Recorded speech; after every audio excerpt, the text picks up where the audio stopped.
Dominik Mysterio and El Grande Americano are never beating the allegations. Los Gringos Locos defeated Dragon Lee and Vikingo after Vikingo turned on Dragon Lee and hung him out to dry. But the more interesting bit came after the match when the Lucha Brothers of Penta and Rey Fenix appeared on screen to throw down the gauntlet and challenge Dom and El Grande to a match. And this match will take place in Guadalajara in December. And while this was your typical AAA show, we did get some interesting bits that might carry over to Monday Night Raw and SmackDown later on this month and by the end of the year. And even with all of this, we still haven't even covered SmackDown or what could happen on Monday Night Raw. So, welcome, welcome. My name is Ryder Maven. I'm the host of the Wrestling Disease podcast. I cover all things Judgment Day. Don, Liv, Raquel, Ben, JD, Roxanne, Poor Carlito, and El Grande Americano, and Los Americanos. This little tea session is entitled Los Gringos Locos is not beating the allegations. As stated, Dom and El Grande Americano emerged victorious and earned new challengers in the Lucha Brothers. When Vikingo finally turned heel, I don't care what anybody said, that man turned heel because he turned on Dragon Lee. Because Finn Balor lost on SmackDown. And we'll cover what might happen on Raw because as of this recording, nothing has been announced for Monday Night Raw regarding Dom, Finn, JD, or any of the Judgment Day for Monday Night Raw, but we'll see if they announce something tomorrow. So let's go on and get into it, shall we? This is the AAA show, A Alianzas. We're going to go into Vikingo and Dragon Lee versus Dominik Mysterio and El Grande Americano. Prior to this match, we saw El Grande and Dominik just pretty much interacting, hanging out. It was funny. Like I said, these two are not beating the allegations. They are friendly. El Grande was eating Dom's popcorn that he had picked up earlier before the show. You know, they're just vibing. They're friends. I love it. It's a good vibe between the two of them. We also saw Dragon Lee trying to talk to Vikingo, and Vikingo was pretty much ignoring him, and this would play out in the match later on. And we did have a really good match. It was an excellent match. I like this kind of tag team. Vikingo was really wanting to go after Dom. He stayed after him. Dragon Lee was getting frustrated with him because Vikingo would either like tag himself in or just attack Dom on his own. But it was a really good match. We got to see the typical spots. Dragon Lee is fucking insane as usual, as well as Vikingo. And I did like the little spots of Dom and El Grande working together where Dom would get out the way so Dragon Lee would hit Vikingo and he would roll El Grande out the way. So what was it? Vikingo would hit Dragon Lee. So, you know, it was just those little spots where he got them to attack each other.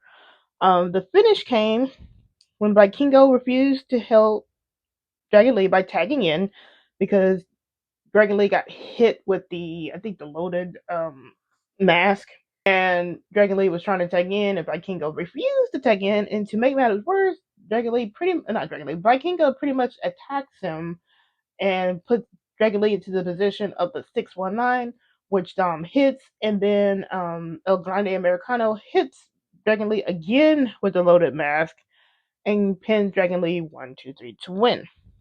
After the match, Dom is talking his shit as he usually does when the Lucha Brothers of Penta and Rey Fenix appear on screen and challenge him and El Grande. As stated, this match will take place in December in Guadalajara. Some notes from this match, other than it being pretty much an excellent tag team match. I'm wondering if Rey Fenix will show up on Raw more now to set up this match. We don't have a lot of November now, but it will be interesting to see if Rey Fenix pops up on Raw now.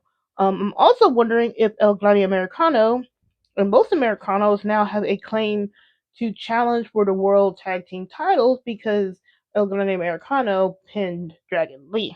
And Dragon Lee himself will probably have it out for Vikingo now. So now we're probably going to have that little feud in AAA between Dragon Lee and Vikingo, and that can carry up to the main roster shows of Raw or SmackDown if they want to pull that in later on.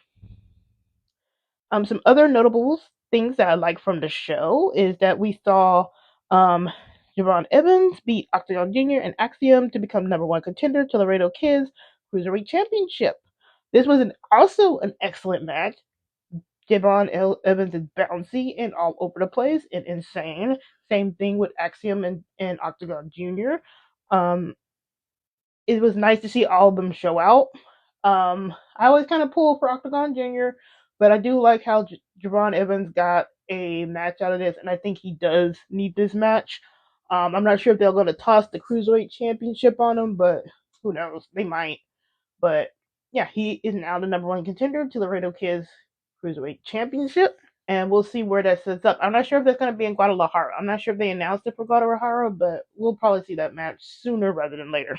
Also, the Psycho Circus, which is like Dave the Clown, Pagano, Psycho Clown, and I forgot the other dude's name in Psycho Circus.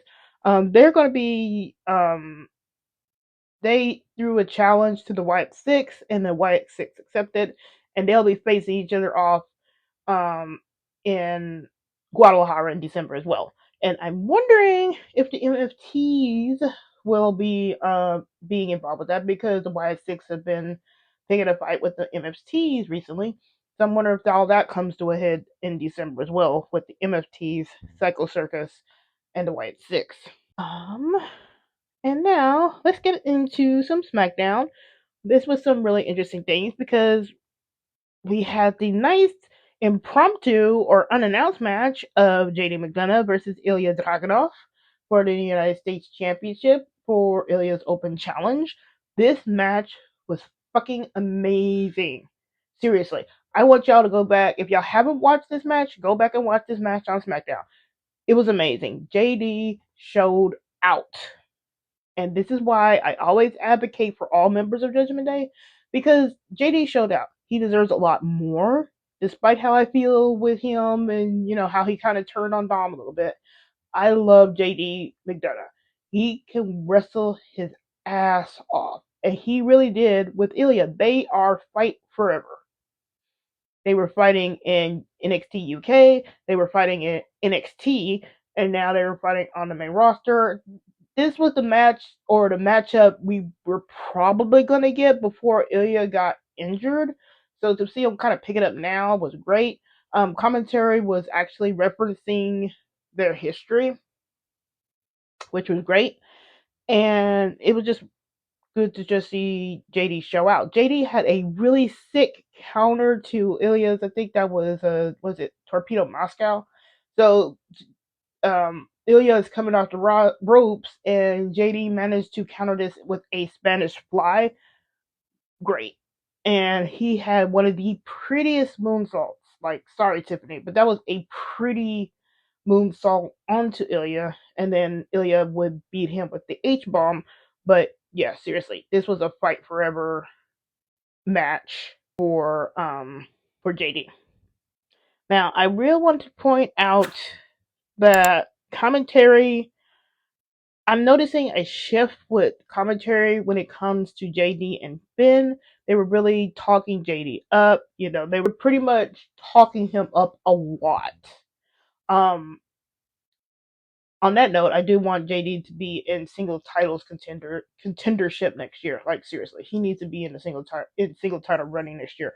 But to get back to commentary, I'm noticing a shift, and it's a more positive one. You don't hear and this is coming from Michael Cole, because Michael Cole will always have it out for Dom, and I heard him taking his shots at Dom in a commercial break for this JD during this Ilja and JD match, but you would hear Corey and Cole talk up JD, and like I said, it is more shifting more positively. So, like I said, I think we're getting a shift here when it comes to the presentation of JD and Finn. And Dom's commentary, as I keep saying after all these weeks and months, is that it hasn't changed all that much. They will give Dom his props a little bit, but it's a stark difference between how they talk about Dom, like calling him the so-called king of the luchadors, as Joe Tessacor called him like 2 or 3 weeks ago, and to what they're saying now with JD. And now Finn coming up, because Finn had his last time is now match with Penta. And this was a decent match. I don't think they really got into a second gear. I think they could have done a lot more with this match, but they didn't. It just never did get into a second gear, so it was just decent. Finish came from a Mexican destroyer out of nowhere from Penta to Finn Balor, so Finn lost here. Expected. Actually, I was kind of hoping that Finn would win, just so we could have that. We could have like that kind of energy in the clubhouse, or if we ever get back to the clubhouse on Monday. But he lost. So again, he with the commentary here, we had commentary talk up Finn as the one who beat Penta first in the WWE. And also, Finn is still teasing his OG entrance, if you noticed. So, yeah, I am noticing a shift here. We'll have to see if it continues, and we have to see what they say about Dom. But remember, Dom from AAA is different from Dom in WWE. But it's just really interesting how they're playing up things related to Finn. Like, they were really talking up, like, Finn and Penta's interactions in the Royal Rumble earlier this year. So I am noticing a narrative shift here. Yeah, and that was SmackDown. But we need to look forward to Raw. As of late, like I said, nothing has been announced for Judgment Day or El Grande Americano for this Raw as of this recording, as of this live. So this is just what I would hope to expect coming up on Monday Night Raw. What we need to see happen on Monday Night Raw is that we need the clubhouse segments. Cena is done for now. Like, he's not going to have another Raw, so he's not going to be hogging up Monday Night Raw. So we need to have Judgment Day clubhouse scenes. It needs to set up something. Either, I'm not sure if we're going to have Finn mad, but don't be surprised if Finn isn't mad. And I know people are saying, oh, Liv can return to Survivor Series, and it's possible she might, but they need to know something really made on Monday. And if they get that, I'm still not expecting Liv to show up on Survivor Series. And if nothing happens at Survivor Series, I think she's not coming back until next year for the Royal Rumble. But I do think we need the clubhouse segment back. We need something. And it also would be interesting to see if things carry over from the AAA show to Raw. Like, we need to see if El Grande Americano now has a claim against Dragon Lee for the World Tag Team titles. We need to see if Rey Fenix pops up on Monday Night Raw to help out his brother, because he threw down a gauntlet to Dom and El Grande Americano. So we need to see if they had that interaction on Raw and put the Lucha Brothers on Raw now. Maybe they can start interacting more on Raw. We also need to see more interactions with Dom, Roxanne, and Raquel. Now, I know people are going to be all butthurt about it, but we need this. Why do we need it? Because Liv is returning around the corner. That needs to get set up. Like, it really annoys me and pisses me off, actually, how Raquel, Roxanne, Lyra, and Bailey were left off of the War Games team. Like, Nia and Lash did not need to be on the heel side for War Games. And even Charlotte and Alexa did not need to be in War Games. That could have been Lyra and Bailey, because this is what happened with Liv earlier this year. They used Lyra and Bailey to build up the Kabuki Warriors and Becky and all that. So they built up that. And then Roxanne and Raquel were building up Kabuki Warriors again, and Rhea and Io. So they were used to build up these feuds for War Games, and now they're left off the card. Like, what do they even do at Survivor Series? That is what's really annoying me. Like, they should have been having something on the card. If they were not going to be in War Games, they need to be either involved in the title picture, something, at least for on the card. If they were not going to be in War Games, they need to be either involved in the title pictures, either title pictures, something, at least for right now. They still might have them involved, Nikki and Stephanie, but still, they need to do something. And that starts with interactions, and you need the interactions. Sorry, not sorry. You need to get built. It needs to get built up. So what I was thinking with Dom, Roxanne, and Raquel, if they want to push it like Raquel might suspect something, like she's not sure if something's not happening, and like I'm not saying Dom Rox is happening. I'm just saying that maybe Raquel is suspicious. Maybe you could have a take that with Dom when it comes to Raquel. Like you could have Dom be like to Roxanne, like, hey, I think you have a good chance of winning. You beat Nikki twice. You should be in the title picture, and you could be the one to bring home gold to the Judgment Day. Something like that. Because Raquel failed. She got pinned by Stephanie in her title match. Roxanne got pinned by Stephanie, but as a non-title match. But she also beat Nikki twice. So if you want to have like Dom kill two birds with one stone, you could just be like, hey, I think you could bring gold to the Judgment Day. That's a take back to Raquel. And it fosters that connection between Dom and Roxanne. And that's something that can build later. As it relates to Finn, like I said, if that Dementor demon is upset, that's going to be par for the course, but I'm not sure. I mean, we didn't get anything like on social media. We didn't get anything indicative of anything. They might be just right back to everything is a happy family on Raw. I would not be surprised. Because for right now, Finn needs Dom to get that Intercontinental Championship back. Like, seriously. Like, if he wants to be going after the title, you need to have Dom just win it back, and then maybe Finn can start doing something. I don't know. But I think that's going to happen. Like, Dom wins it back, and then they can resume whatever they're going to do with Dom and Finn at that particular moment. Right now, Finn can't really do anything right now because Dom doesn't have the title. He looks like a yeet because he could have been went after the Intercontinental Championship all this time ago, and he didn't do that. So I think it's a matter of Finn having to wait till Dom gets that title back, and then they resume something. And that's probably going to be after Survivor Series. And like I said, I don't think anybody really hopes Dom with John Cena.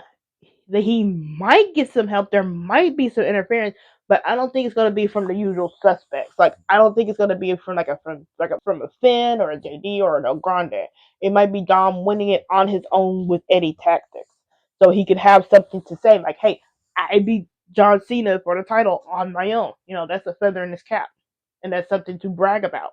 So, you're probably going to have Dom pretty much win it, maybe being like he'll cheat, but if Dom's cheating, it's not going to be an interference. And if there is some interference, I still don't think Liv will show back up for that.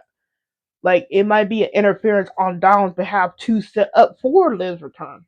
You never know. Other than that, yeah, we need clubhouse segments.